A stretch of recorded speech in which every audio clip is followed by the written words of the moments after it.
Welcome everybody to Mark Bajerski YouTube channel. I think we're on YouTube, I'm not sure. Okay, welcome everybody. Oh, he's a pleasant lad, is Mark. Oh, I don't like Mark. Oh, he's evil. He's a demon. He's a devil. Oh, he's so sweet. He sent me something. He was so lovely. I can't stand him. He shadowed me. He won't even answer me. Somebody asked me today, I'm thinking about becoming a healer. What are the pros and cons? Come on, come here, come closer. Have you got a week? Oh dear. It's difficult, and I'll tell you what the major difficulty about it is people's perception. You can't control that. No matter what you do, no matter how hard you work, no matter how many times you open your arms up to help people, there's always somebody there with a different perspective, a different experience. And the fact that there's nothing you can do about it is difficult because nobody truly wants to be a healer unless they want to help people. The thing is, you can't help everybody. And when you can't help everybody, or let's say you're having a bad day and you just can't cope with it, you can't deal with this, or let's just say you're fully booked and all your clients are your clients and they've made an appointment and somebody rings you up and says, "You Mark Bajerski?" "Yeah, that's right, how can I help?" "I need you now." "What for?" "My mum. Apparently you're not answering her calls." "Who is she?" "She's so and so." "Yeah, no, I did answer a call. Sorry, I did. And I know she's in a bad place at the moment, but I'm fully booked and I rang my clients. I've rang as many as I could and asked them if it's possible if I could change their appointment because somebody in Marbella needs my help. And all of them said, "Mark, I'm not well. I'm sick as well." And I'm like, okay, it's okay. Honestly, I'm just asking. That was hard enough. Talk about unprofessional. And I said, "I tried, but I'm not able to do it. And I've got appointments till 8 o'clock tonight. And I'm working as hard as I can. Literally can't come." After that, the barrage of attack I'm only giving you one example, from this one person ended up that all over social media, I killed his mother. Bottom line, I killed his mother. Why? Because I didn't do what he commanded, was to go down, see her straight away. Bearing in mind she only had a few days to live. So I killed her because I'm a healer and I should have gone there because that's my job. That's a worst case scenario. That's a real bad one. That really is a bad one. So the lesser ones are where people's ego is massively involved, where, hang on a minute, I'm important, listen to me, or my friend's dying, or my friend's sick, you need to help her now. And even, I think what really became actually the healing process of being a full-time healer was actually not as bad as retiring. I think retiring struck home. It really cut.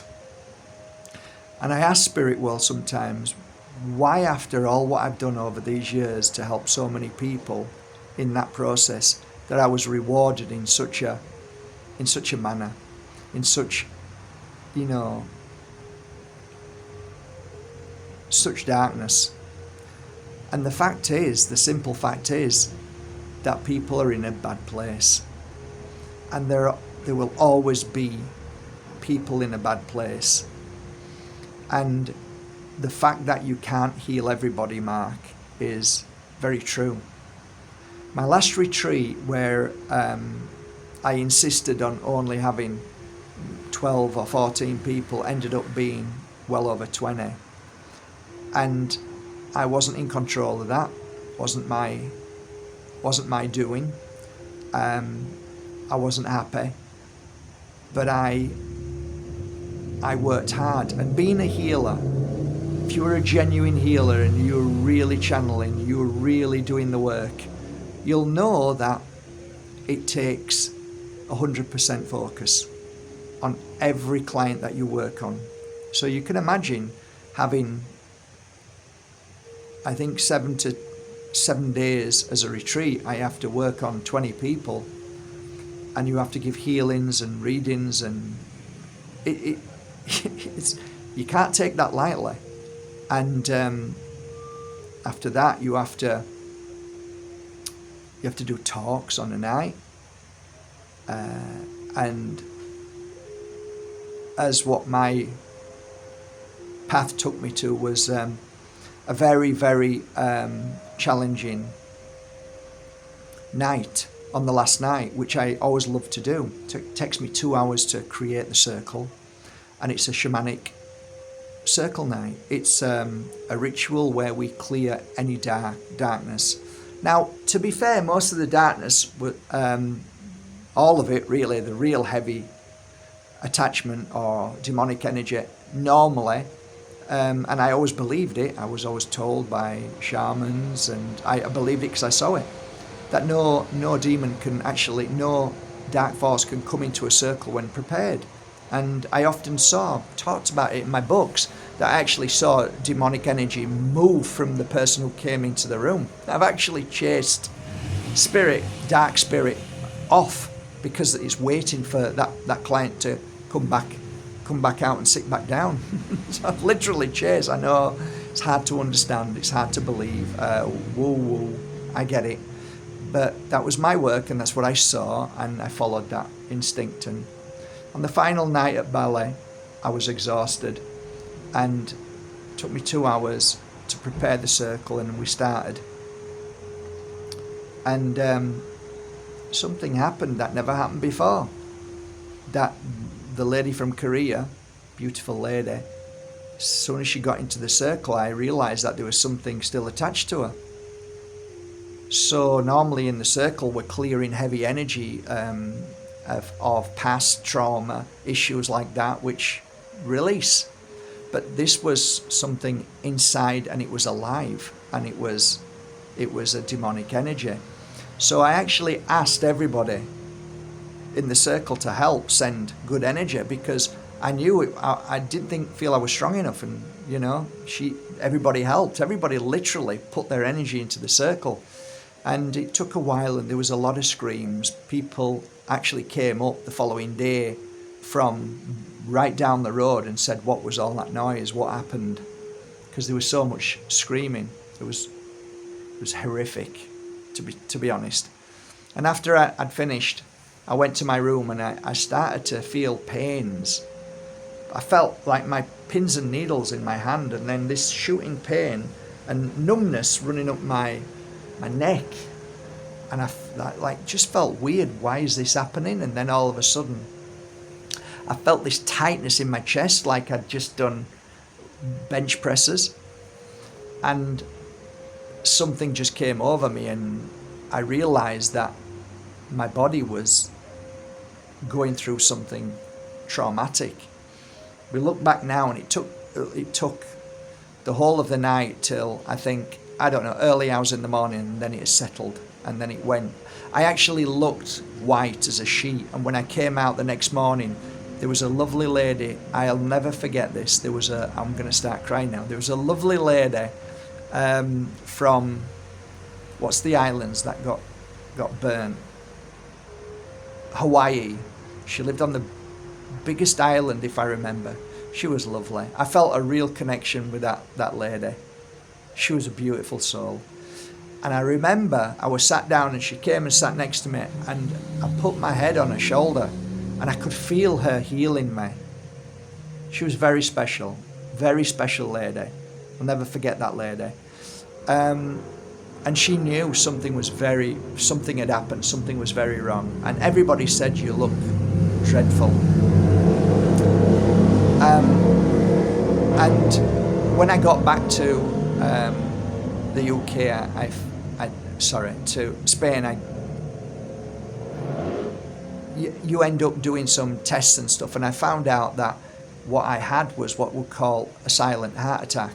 So it's not a full-blown heart attack, but it's called a silent one. So it's just kind of happens. And so I felt like that was a message.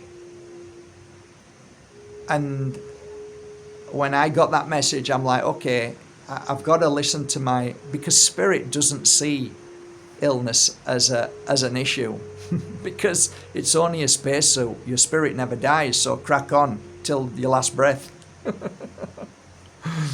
So I made a conscious decision, and it was a hard decision, but that decision was, I'm never doing this work again, not on people again. I just can't do it. So I remember putting the message out there saying, I'm retiring.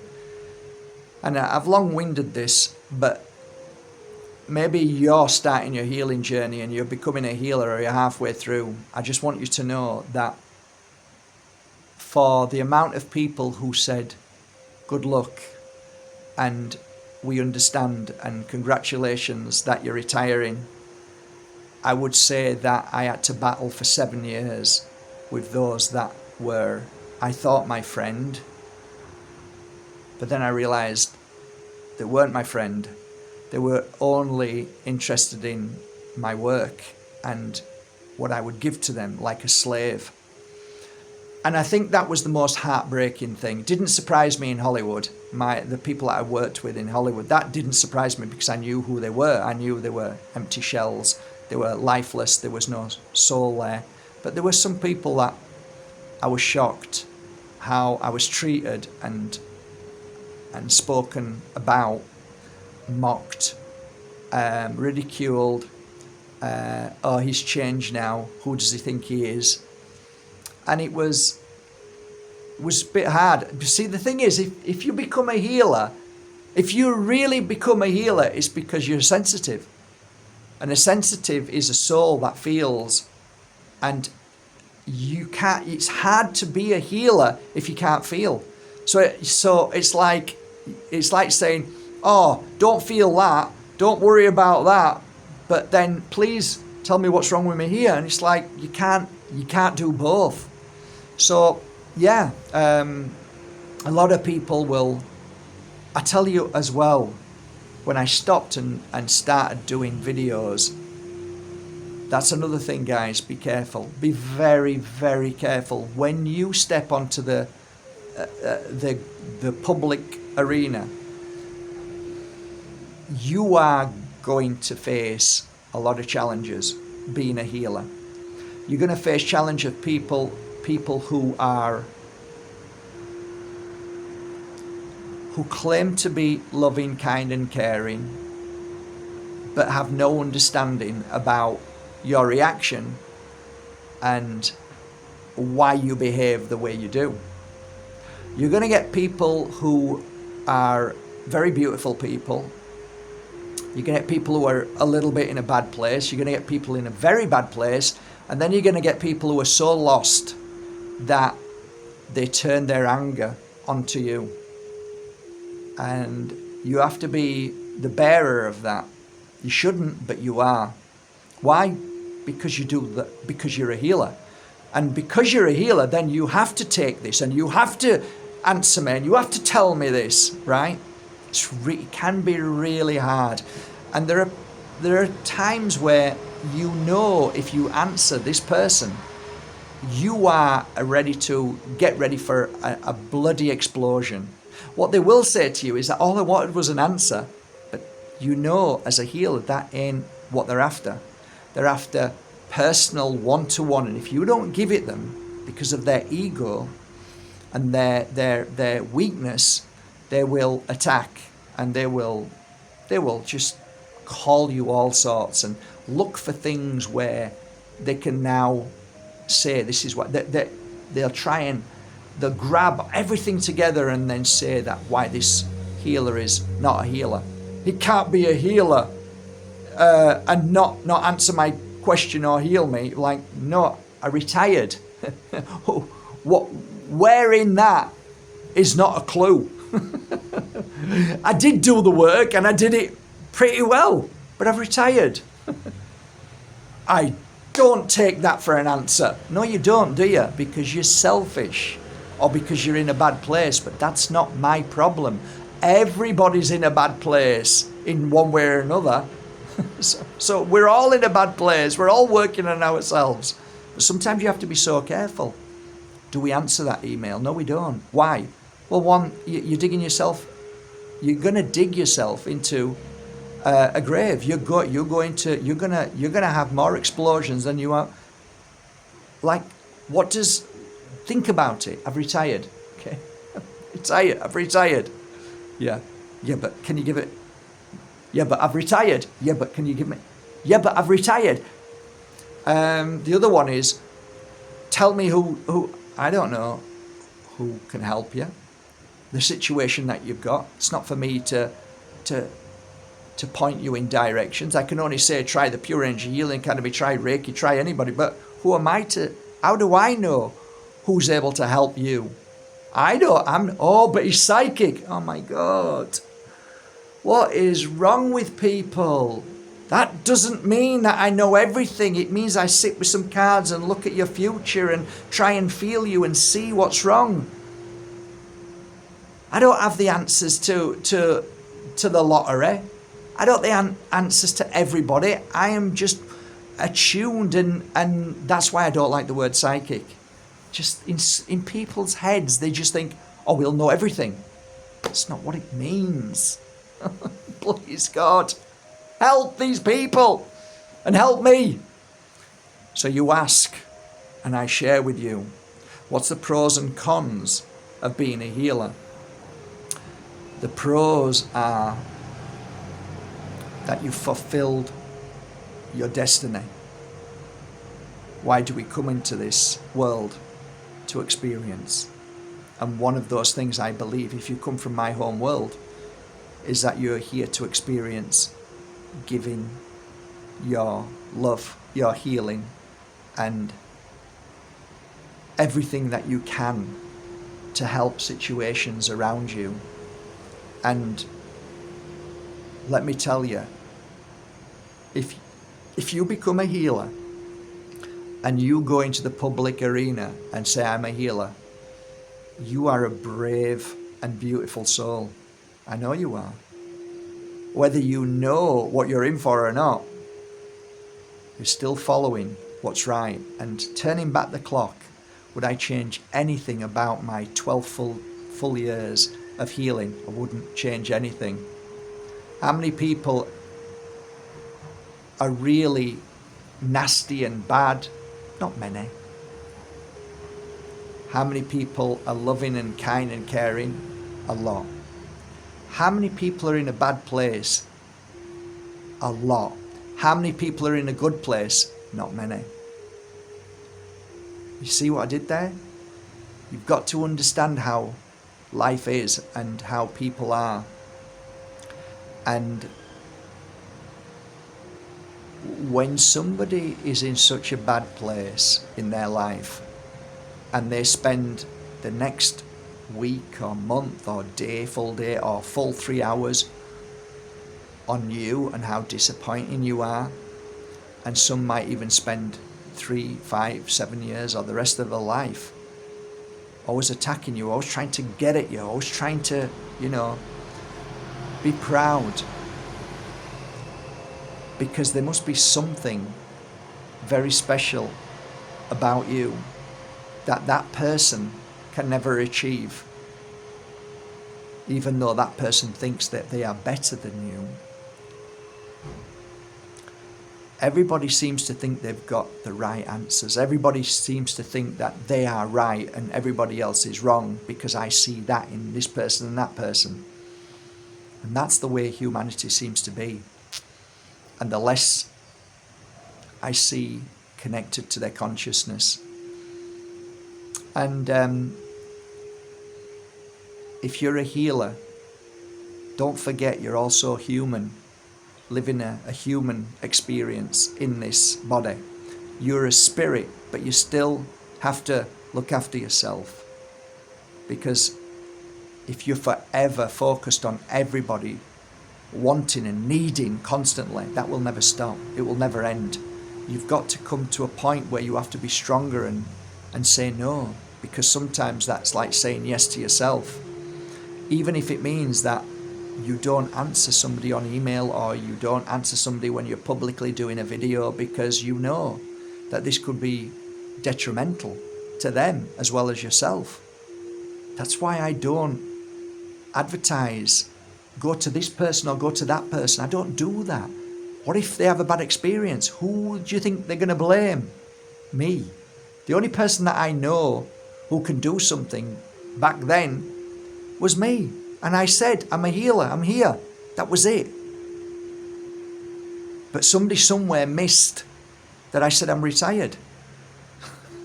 A few. And I've had some terrible comments and some terrible messages on the internet over the years.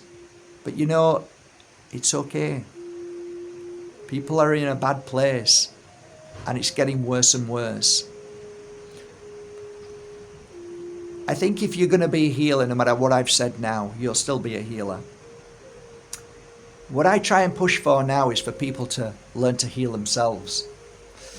And thus, the ones who call me run away. And the reason why that is because they don't want to work on themselves. They don't want to heal themselves. That's the question.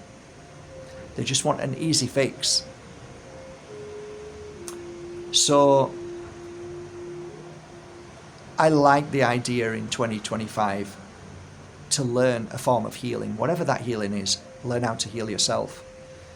I am the founder of the Pure Energy Healing Academy, but it's online, and people come and learn everything that I've learned over 20 years. I share my heart and everything that I've learned, and that's as much as I can give. Sometimes when I'm feeling strong enough these days, I'll do a healing session. 3 times a day I do energy healing, and for those that even attack me, I write their name down in my book. I mean, today I've wrote 15 names down in my book, and I'll work on them 3 times a day, twice a day mainly, but 3 times if I can, by sending healing to them. That's never seen, it's never talked about, it's never mentioned really, nobody really knows. But I do it on a daily basis because it's who I am. So yeah,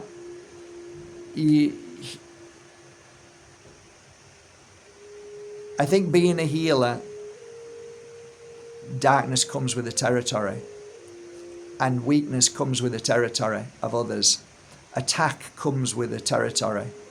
Mock and ridicule is an everyday thing, and yet we still do it. But like I said, it was the most beautiful 12 years of my life, and my body spoke to me and said enough is enough, and I listened to that. And I can honestly say that I have met literally hundreds of healers around the world who still heal to this day and are sick and not well and look like they're in such a mess. And I noticed that more than anything. And I said to myself, I will never get to that point. And it's hard because people need you. They're in you become so much in demand that you lose track sometimes of knowing the pressure and the energy that it takes, and the weakness that happens within you if you're not careful, and you just don't see it. And it took this silent heart attack for me to see it. So I'm thankful for it, very thankful for it. And from that day on, I don't do healings anymore. Only online every now and again when I'm feeling strong. So I hope that clarifies everything. It's always good to know when you become a healer what you're in for. And it ain't an easy ride. But you know what? I don't think I want to work in an office all day long. I don't want to be that person just to live life like that every day. I want it to be something else. I wanted to do as much towards humanity and helping as I could. And I saw that as a healer. You can work in an office and be a fantastic healer in your own way of how you put things forward in writing. I can't write, so I can't do that. You can, because you might be watching this saying, well, I work in an office. What you're trying to say? No, I'm not. I'm just saying me. It was the only thing I could find was to be a healer, because I could feel. Whereas you might be a brilliant writer, you might be a brilliant negotiator, you might be brilliant at bringing people together and creating wealth to be able to help somebody, like you might genuinely work for a genuine family-run organization that helps animals, or, not a big corporation that's just milking. I'm talking genuine.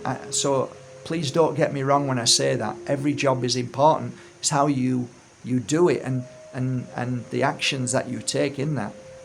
So being a healer for me, when that door opened, when that path began, like I didn't look for it, didn't want it, but as soon as it came and soon as the teachers appeared, when the pupil is ready, then it all fit into place. And yeah, great journey. I've written 4 books now. I'm very proud of them. 5th book coming out shortly, and that's going to help people read flowers, which means that you can pick a flower up and read for other people and read for yourself.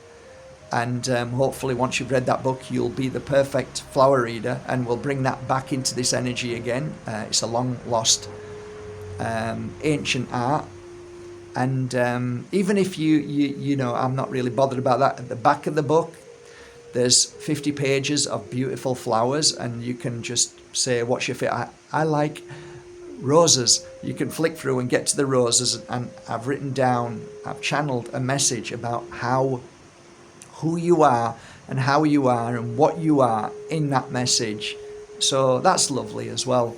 So I'll be proud. I can't wait till that comes out as well. So no, I wouldn't change anything. And I also love my work with my oils here. I love every oil like it's my brother and sister.